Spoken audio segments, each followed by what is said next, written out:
Theo, du er kommet godt i gang her i Young Boys og har fået spillet nogle kampe. Hvordan har det været her at begynde at spille seniorfodbold? Jamen, det har været rigtig fedt at prøve at komme i gang.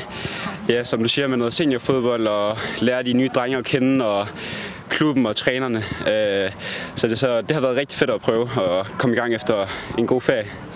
Hvordan er det lige pludselig også at skulle skifte klub og prøve noget helt nyt?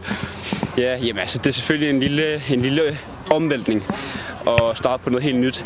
Men jeg synes også, at det har været fedt at prøve og lære nogle nye mennesker at kende og en ny spillestil. Og, ja.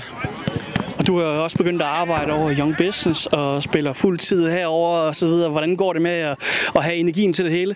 Ja, altså, det er jo klart, det er jo en lang dag. Men jeg synes egentlig, at som dagene går, så kommer man ind i sin rutine. Og så synes jeg, de har været gode til at tage godt imod mig over i Young Business. Så det har været godt. Hvis vi snakker spillet på banen, hvordan synes du, det er gået? Jamen, jeg synes egentlig også, det har gået meget godt. Nu ligger vi jo på førstepladsen. Daniel har kommet ind med nogle helt nye koncepter og en ny spillestil.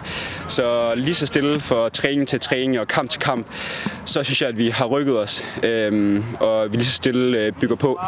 Og hvordan passer den her spillestil dig? Jamen, jeg synes egentlig, at den passer mig godt. Det er jo meget med possession. Nu spiller jeg jo førhen i Silkeborg IF, så på den måde så minder det jo lidt om hinanden.